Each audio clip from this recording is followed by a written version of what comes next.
राष्ट्रिय सभा निर्वाचनका लागि 7वटै प्रदेशमा दलहरूद्वारा उम्मेदवारी दर्ता, सत्तारूढ गठबन्धन र एमाले बीच प्रतिस्पर्धा हुने।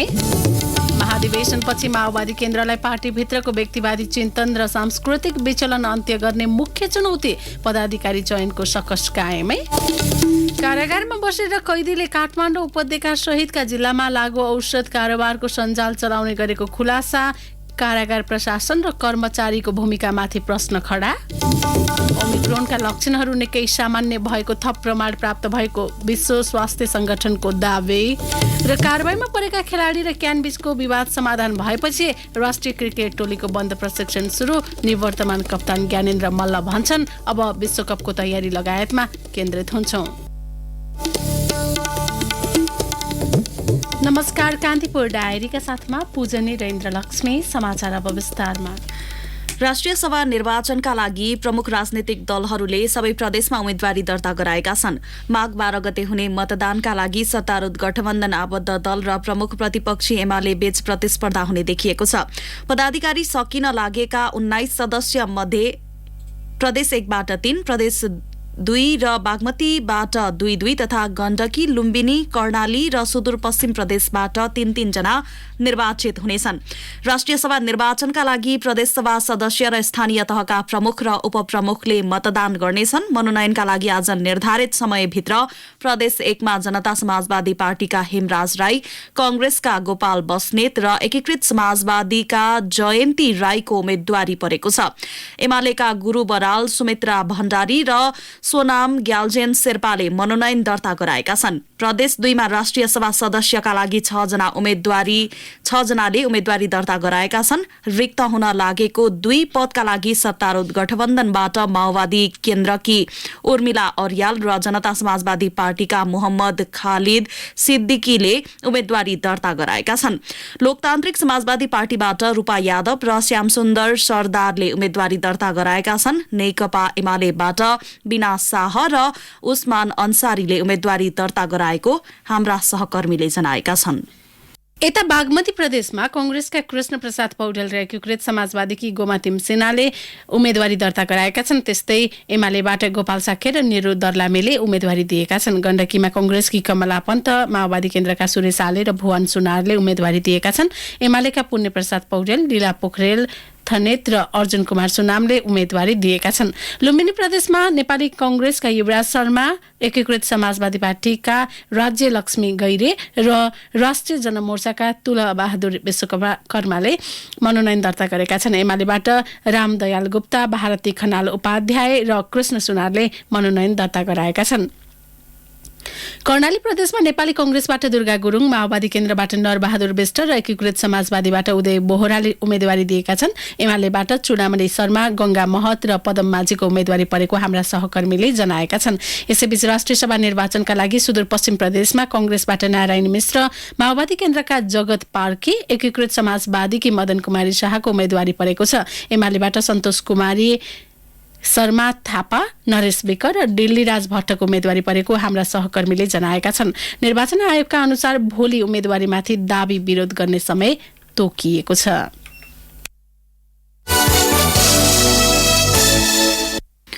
कान्तिपुर डायरीमा अब कान्तिपुर सविस्तारको पालो। कान्तिपुर सविस्तार। अध्यक्ष पुष्पकमल दाहालको नेतृत्वको निरन्तरता सहित माओवादी केन्द्रको 8औं राष्ट्रिय महाधिवेशन सकिएको छ। सहमति जुट्न नसकेपछि पदाधिकारी चयन गर्नका लागि भने केन्द्रीय समिति बैठक 25 गतेसम्मका लागि धकेलिएको छ। महाधिवेशनबाट मुलुक र जनताको हक अधिकार विकास निर्माणमा बहस शुरू भएको नेताहरूले दावी गरेका छन्।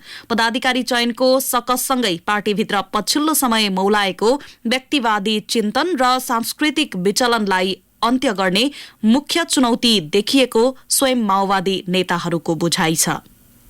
पार्टीमा आन्तरिक रूपान्तरण तथा संगठनात्मक दृष्टिकोणले पनि माओवादीको 8औं राष्ट्रिय महाधिवेशनलाई निकै महत्त्वका साथ हेरिएको थियो। माओवादीको राजनीतिक र वैचारिक कार्यदिशा 21औं शताब्दीमा समाजवादको नेपाली बाटो नामक आफ्नै राजनीतिक प्रतिवेदनसँगै अध्यक्ष दाहालले महाधिवेशनमा आन्तरिक गतिविधिको निर्मम समीक्षा गर्ने दावी गरेका थिए। तर पार्टीमा पछिल्लो समय अध्यक्ष दाहालमा बादले काम गरेको भन्दै राजनीतिक प्रतिवेदनमै फरक मत राखेका नेता लेखनाथ नेउपाने पार्टीलाई सामूहिक प्रणालीमा लैजाने मुख्य चुनौती रहेको बताउँछन्। हामी कम्युनिस्ट हुने हो, समाजवादमा जाने हो र चाहिँ आत्मनिर्भर अर्थतन्त्र सहितको चाहिँ एउटा समानतामूलक समाज बनाउने हो भने हामी सामूहिकतामा विश्वास गर्ने हो। त्यो भनेको कलेक्टिभ लिडरसिप भन्छौँ हामी, क्षमताहरूको केन्द्रीकरणमा विश्वास गर्ने हो। एउटा बहादुरले होइन एउटा नायकले चाहिँ तपाईँको चाहिँ मात्रै आन्दोलनको नेतृत्व गर्छ र समाजवाद आउँछ भन्ने कुरो चाहिँ यो दुनियाँमा नभएको कुरो, त्यो बुर्जुवाहरूले प्रयोग गरेको कुरो हो। त्यसकारण यो नभई त हामी कम्युनिस्ट पनि हुने हो र समाजवादतिर पनि जाने हो भने त्यो कुरो नभई त सम्भवै छैन नि। तान्त्रिक प्रक्रियाबाट महाधिवेशन प्रतिनिधिले पदाधिकारी चयन गर्ने व्यवस्था विधानबाट खुम्चाइएकोमा चौतर्फी आलोचना भएको छ। पार्टीमा अहिले पनि अध्यक्ष दाहालकै हालिमुहाली कायम रहेको सन्देश महाधिवेशनले दिएको आलोचकहरू बताउँछन्। पार्टीको आन्तरिक संरचना, नेतृत्वको बहस र वैचारिक दृष्टिकोणले पनि रूपान्तरणको बहस परम्परागत भन्दा माथि उठ्न नसकेको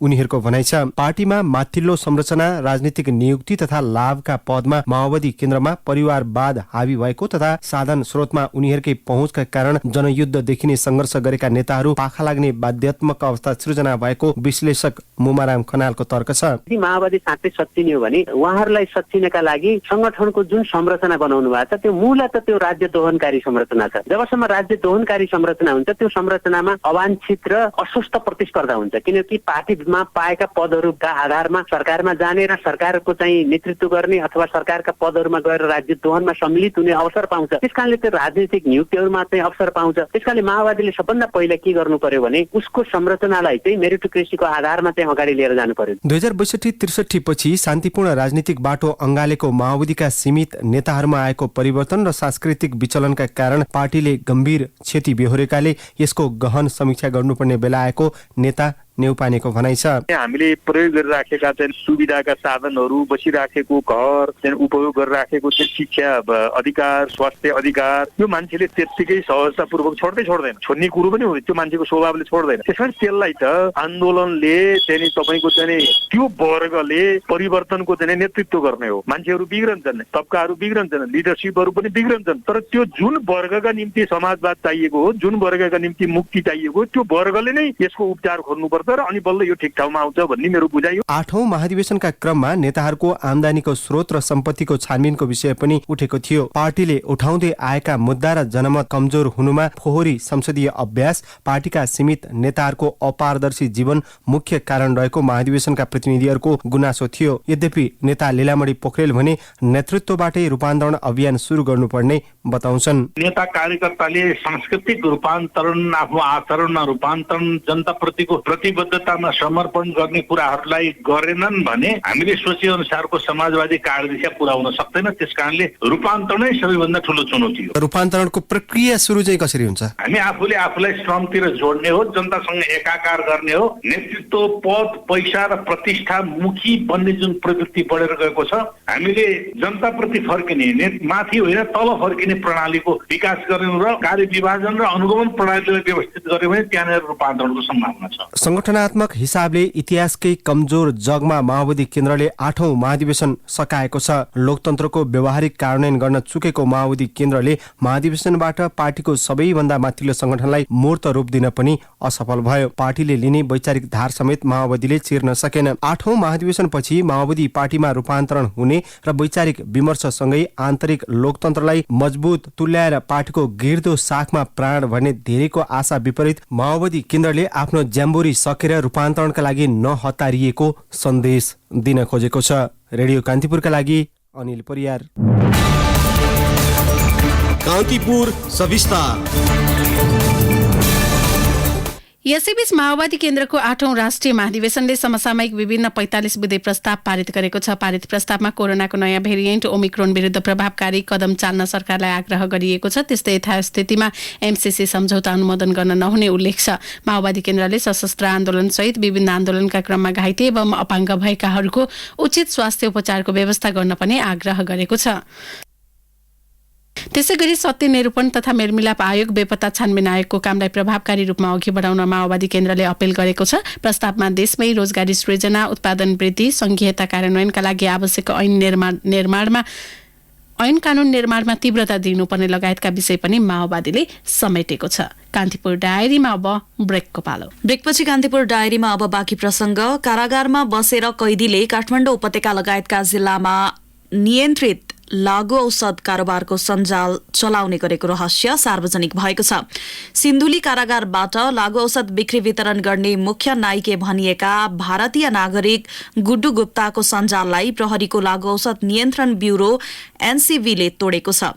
कैदीहरूको मिलेमतोमा विभिन्न व्यक्तिहरूलाई तलब नै दिएर लागु औषधको कारोबार गर्दै आएको खुलासा भएसँगै मुलुकका कारागार प्रशासन र त्यहाँ कार्यरत कर्मचारीको भूमिकामाथि प्रश्न उब्जाएको छ। एक रिपोर्ट। कारागार भनेका अपराध गर्नेहरूलाई कैद सजाय दिने थलो मात्र हैनन्, सुधार गृह पनि हुन्। कारागारको हविगत नै सुधार हुन नसक्दा जेल जीवन अस्तव्यस्त र कष्टपूर्ण छ। तर त्यही कष्टपूर्ण जेलबाट पनि अपराधको दुनियाँमा छाइरहेका छन् केही कैदीबन्दी, जसको पछिल्लो उदाहरण बनेका छन् भारतीय नागरिक गुड्डु गुप्ता। उनी लागु औषध ब्राउन सुगर सहित 2068 सालमा काठमाडौँबाट पक्राउ परे। उनी विरुद्ध काठमाडौँ जिल्ला अदालतले 18 वर्ष कैद फैसला गर्यो। सजाय भुक्तानका लागि उनी रौतहट कारागारमा छन्। यसअघि सिन्धुली कारागारमा रहँदा उनले पुरानो पेसालाई निरन्तरता दिइरहे। उनलाई सहयोग गरे लागु औषध मुद्दामा 5 वर्षको कैद भुक्तान गरिरहेका सन्तोष स्याङतानले। लागु औषध नियन्त्रण ब्युरोका प्रमुख एसएसपी हृदय थापा। ग्रुप 1 मा जम्मा 9 जना व्यक्तिहरू पक्राउ परेका छन् र यसको प्रमुख लागु औषधको सञ्चालन गर्ने व्यक्ति गुड्डु भन्ने यो भारतीय नागरिक हो। यो चाहिँ सिन्धुली कारागारमा रहेको अवस्थामा र विभिन्न व्यक्तिहरूलाई प्रलोभनमा पारेर यस लागु औषध कारोबार चाहिँ उसले सञ्चालन गरेको पाइएको छ। प्रहरी हत्तपत्त लागु औषध कारोबारीको मुख्य नाइकेसम्म पुग्दैन, तर यो पटक भने प्रहरीले मुख्य अभियुक्तको कठालो नै समात्न पुगेको छ। तर लागु औषध मुद्दामा कैद भुक्तान गरिरहेका व्यक्ति नै मुख्य अभियुक्त जब पत्ता लाग्यो, प्रहरी समेत आश्चर्यमा पर्यो र खुल्यो कारागारमा कर्मचारी र जेलभित्रै रहेका अपराधीको मिलेमतोमा गुड्डुले लागु औषध कारोबार गरेको। पुनः एसएसपी थापा। र उसले कसरी सञ्चालन गर्थ्यो भन्दा सिन्धुली कारागारमा अर्को 5 वर्ष कैद सजाय भुक्तान गरिरहेको सन्तोष स्याङताङ भन्ने व्यक्ति जो टेलिफोनको नाइके, उक्त व्यक्तिलाई प्रलोभनमा पारेर जेलमा प्रयोग हुने फोनहरू प्रयोग गरेर चाहिँ बाहिर लागु औषध बेचबिखनको लागि कर्मचारी नै नियुक्ति गरेर सन्तोष स्याङताङ भन्ने व्यक्तिलाई महिनाको 15 देखि 20,000 तलबमा राखेर यस धन्दामा लागेको देखिन्छ। लागु औषध कारोबारमा संलग्न गुड्डु मातहतका व्यक्ति जब पक्राउ पर्न थाले तब उनै गुड्डु र उनलाई जेलमा सहयोग गर्ने सन्तोषको सरुवा भयो रौतहट कारागारमा। प्रहरीको प्रारम्भिक अनुसन्धानले के देखायो त एसएसपी थापा। र यिनीहरूको मनी ट्रान्ज्याक्सन्स कसरी हुन्थे भन्दा गुड्डुकै निर्देशनमा कारागारका अस्थायी कार्यालय सहयोगीको अकाउन्ट नम्बर लिएर उक्त अकाउन्टमा बिक्री भइसकेको रकम जम्मा हुने र उसैको निर्देशनमा त्यो पैसा विभिन्न व्यक्तिहरूलाई फेरि पुनः पठाउने गरेको पाइएछ। रिता सागमगर पनि अहिले हाम्रो नियन्त्रणमा छ। सिन्धुली कारागारबाट काठमाडौँ उपत्यका लगायत देशका विभिन्न ठाउँमा लागु औषध बिक्री वितरण गर्ने मुख्य नायके भनिएका गुड्डु गुप्ताको नेक्ससलाई प्रहरीको लागु औषध नियन्त्रण ब्युरोले तोडेको छ। ब्युरोका एसपी जीवन कुमार श्रेष्ठ। गुड्डु भन्नेले नै सामान कसले ल्याउँछ भन्ने कुरा, त्यो सामान ल्याउने मान्छेलाई खबर गर्ने र यहाँ रिसिभ गर्ने मान्छेलाई यो ठाउँमा जाने यस्तो किसिमको मान्छेले ल्याउँछ भन्ने हिसाबमा सामान लिन पठाउने र बिक्री वितरण पनि उसले भनेकै व्यक्तिहरू मार्फत गर्ने गरिएको देखियो। यिनीहरू कतिपय व्यक्तिहरू एक आपसमा चिन्जानका छन् भने कतिपय व्यक्तिहरू चिन्जानका छैनन्। गुड्डु समूहबाट प्रहरीले ठूलो परिणाममा नियन्त्रित लागु औषध बरामद गरेको छ। जेलभित्र रहेको यस गिरोहले भारतबाट नेपालसम्म लागु औषध ल्याउने सञ्जाल नै खडा गरेको छ। नेपाल भित्रिने लागु औषधको जेलभित्रैबाट कारोबार हुँदै आएको रहस्य अनुसन्धानबाट खुल्नु प्रहरी प्रशासनका लागि ठूलै चुनौती हो। रेडियो कान्तिपुरका लागि प्रिन्स गौतम, काठमाडौँ। कोरोना संक्रमण विरुद्धको फाइजर खोप कार्यक्रम सञ्चालनका लागि आवश्यक सिरिन्ज नेपाल ल्याइएको छ। आज अपराह्न ल्याइएको सिरिन्जलाई टेकु स्थित शुक्रराज ट्रपिकल तथा सरुवा रोग अस्पतालमा भण्डारण गरिएको स्वास्थ्य तथा जनसङ्ख्या मन्त्रालयका वरिष्ठ फार्मेसी अधिकृत बडीबाबु थापाले जानकारी दिनुभयो। काठमाडौँ, ललितपुर, भक्तपुर, काभ्रे, चितवन, सिन्धुली, सुर्खेत र डडेलधुराका 12 देखि 17 वर्ष उमेर समूहका बालबालिका तथा किशोर किशोरीका लागि फाइजर खोप सञ्चालन गर्ने मन्त्रालयको तयारी छ। यसैबीच पछिल्लो 24 घण्टामा थप 393 जनामा कोरोना भाइरस संक्रमण पुष्टि भएको छ।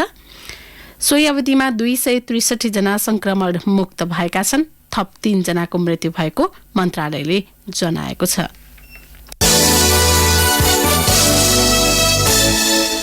ललिता निवास जग्गा प्रकरणका मुख्य आरोपित शोभाकान्त ढकाल राजस्व छलीको मुद्दामा पनि तानिएका छन्।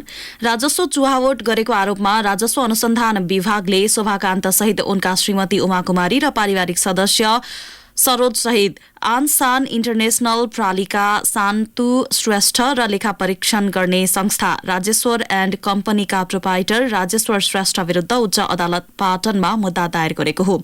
उनीहरू विरुद्ध विभागले बिगो र जरिवाना गरी 2 अर्ब 40 करोड 98,35,648 रुपैयाँ तथा लेखा परीक्षक श्रेष्ठ बाहेकलाई 3 वर्ष कैद सजाय माग दावी गरेको छ।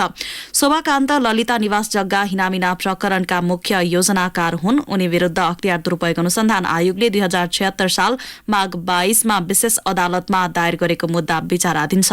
शोभाकान्त हाल काठमाडौँको दिल्ली बजार कारागारमा रहेका छन्। जल तथा मौसम विज्ञान विभागले भोलिबाट शनिबारसम्म देशका अधिकांश स्थानमा मौसममा बदली हुने जनाएको छ। विभागका अनुसार पश्चिमी न्यूनचापीय प्रणालीको प्रभावले सुदूरपश्चिम कर्णाली, लुम्बिनी, गण्डकी र बागमती प्रदेशमा सामान्यदेखि पूर्ण बदली हुनेछ। त्यस्तै प्रदेश 1मा आंशिकदेखि सामान्य बदली रहनेछ। उच्च पहाडी तथा हिमाली भूभागका धेरै स्थानहरूमा हल्कादेखि मध्यम हिमपातको सम्भावना रहेको विभागले जनाएको छ। पहाडी तथा तराई भेगका केही स्थानमा हल्का वर्षाको सम्भावना रहेको विभागले उल्लेख गरेको छ।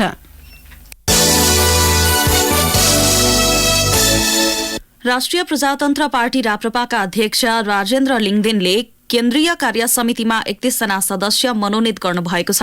राप्रपा अध्यक्ष लिङदेनले कार्य समितिमा दीपक बोहरा, हरिबहादुर बस्नेत, नवराज सुवेदी, बालाराम घरती मगर, टंक ढकाल, प्रेमबहादुर भण्डारी, निरञ्जन थापा, भीमप्रसाद गौचन, हेमजंग गुरुङ, ठाकुर प्रसाद शर्मा, रामकुमार सुब्बालाई केन्द्रीय सदस्यमा मनोनित गर्नुभएको हो।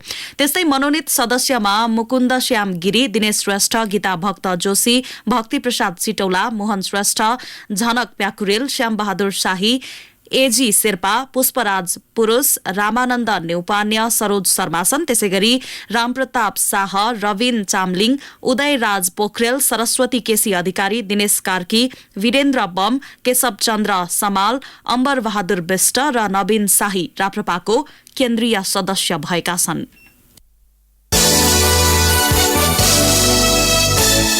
कान्तिपुर डायरीमा अब रामेछाप डायरीको पालो। रामेछाप डायरीबाट टीका भट्टको नमस्कार। प्रसारण लाइनको काम पूरा नहुँदा रामेछापको गोकुलगञ्जमा निर्माण सम्पन्न भएको उपल्लो खिम्ती र माथिल्लो खिम्ती जलविद्युत आयोजनाको विद्युत 5 महिनादेखि खेर गइरहेको छ। हिमालय ऊर्जा कम्पनीद्वारा निर्माण पूरा भएको 7 मेगावाट क्षमताको उपल्लो खिम्ती र 12 मेगावाट क्षमताको माथिल्लो खिम्ती आयोजनाबाट उत्पादित विद्युत राष्ट्रिय प्रसारण लाइनमा जोड्नका लागि प्रसारण लाइन निर्माण पूरा नहुँदा मासिक 6 करोड बराबरको विद्युत खेर गइरहेको हो। अन्य वैकल्पिक प्रसारण लाइन नहुँदा उत्पादित विद्युत खेर गइरहेको हो। रामेछाप नगरपालिकाले विकास निर्माणका कार्य समयमै सम्पन्न गर्नका लागि उपभोक्तासँग गाउँ टोलमै पुगेर विकास निर्माण कार्यको सम्झौता गर्ने गरेको छ। नगरपालिकाले विभिन्न विकास निर्माण आयोजनाका उपभोक्ता समितिका पदाधिकारीलाई नगरपालिका केन्द्रसम्म जान आउनका लागि समय लाग्ने र खर्चिलो हुने भएकोले नगरपालिकाबाटै टोल टोलमा पुगेर योजना निर्माणका लागि सम्झौता गर्न लागेको हो। चालु आर्थिक वर्षमा नगरपालिकाबाट करिब 350 वटा योजना उपभोक्ता समिति मार्फत निर्माण गर्ने गरी बजेट विनियोजन गरिएको छ। रामेछापको सदरमुकाम जोड्ने खुर्कुट मन्थली सडक खण्डमा गत असारमा खसेको पहिरो अझै पन्छाइएको छैन। बर्खायाममा झरेको पहिरो अस्थायी रूपमा हटाएर यातायात सञ्चालन गरिएकोमा थप भागको माटो नपन्छाउँदा आवत जावतका लागि समस्या भोग्नु परेको हो। खुर्कुटदेखि मन्थलीसम्मको 15 किलोमिटर सडक पार गर्नका लागि पहिरोकै कारण झन्डै 1 घण्टा लाग्ने गरेको छ। विभिन्न स्थानमा साना ठुला गरी 120 ठाउँमा पहिरो झरेकोले अधिकांश स्थानमा सडक एकतर्फी रूपमा सञ्चालन हुँदै आएको छ। रामेछापमा व्यावसायिक रूपमा उत्पादन हुने किवीको भाउ यो वर्ष ओह्रालो लागेको छ। गत वर्षसम्म 350 रुपियाँ भन्दा तल नझरेको किवीको भाउ यो वर्ष प्रति केजी 200 रुपियाँ झरेको छ। एकै फलमा विभिन्न स्वाद पाइने पोसिलो किवीको बजार भाउ अन्य फलफुलको तुलनामा धेरै आउने भएपछि जिल्लाका किसानहरूले व्यावसायिक रूपमा किवी खेती थालेका थिए। कृषि ज्ञान केन्द्र रामेछापको तथ्याङ्क अनुसार जिल्लामा वार्षिक झन्डै 1000 टन किवी उत्पादन हुने गरेको छ। हस्त रामेछाप डायरी आजलाई यति। टीका भट्ट बिदा हुन्छु। नमस्कार। कान्तिपुर डायरीमा पुनः ब्रेकको पालो। ब्रेकपछि कान्तिपुर डायरीमा अब आर्थिक प्रसंग। किसानले चिनी मिललाई बिक्री गरेको उखुको सबै बक्यौता भुक्तानी अझै हुन सकेको छैन। प्रतिनिधि सभा अन्तर्गतको सार्वजनिक लेखा समितिको आजको बैठकमा वाणिज्य तथा आपूर्ति सचिव दिनेश भट्टराईले उखु किसानको बक्यौता अझै 8 करोड़ 70 लाख रुपैयाँ बाँकी रहेको जानकारी दिनुभयो। उखु किसानको भुक्तानीका लागि प्रयास भइरहेको उहाँले बताउनुभयो। गत वर्ष करिब 1 अर्ब 40 करोड़ रुपैयाँ बक्यौता भुक्तानी हुनुपर्नेमा मन्त्रालयले 8 करोड़ 70 लाख रुपैयाँमा झारेको उहाँले समितिलाई जानकारी गराउनुभयो। सचिव भट्टराईका अनुसार विभिन्न 5वटा चीनी मिलले किसानलाई पूरा भुक्तानी गरेका छैनन्। मन्त्रालयका अनुसार नेपालमा चीनीको वार्षिक कुल माग 2,50,000 टन छ। स्वदेशी उद्योगले 1,70,000 टन चीनी उत्पादन गरिरहेका छन्। कारोबारको तेस्रो दिन आज धितोपत्र बजार उच्च अङ्कले उकालो लागेको छ। शेयर कारोबार मापक नेप्से परिसूचक आज 63.1 अङ्कले बढेर 2679.95 बिन्दुमा पुगेको छ। यो अघिल्लो दिनको तुलनामा 2.41% बढी हो। नेप्से उकालो लागे पनि कारोबार रकममा भने अघिल्लो दिनको तुलनामा केही कमी आएको छ। नेप्सेमा हिजो 4 अर्ब 53 करोड़ रुपियाँ बढीको कारोबार भएको थियो। नेप्सेमा आज कुल 234 कम्पनीका 55,378 कारोबारबाट 91,10,000 किता शेयर किनबेच भए।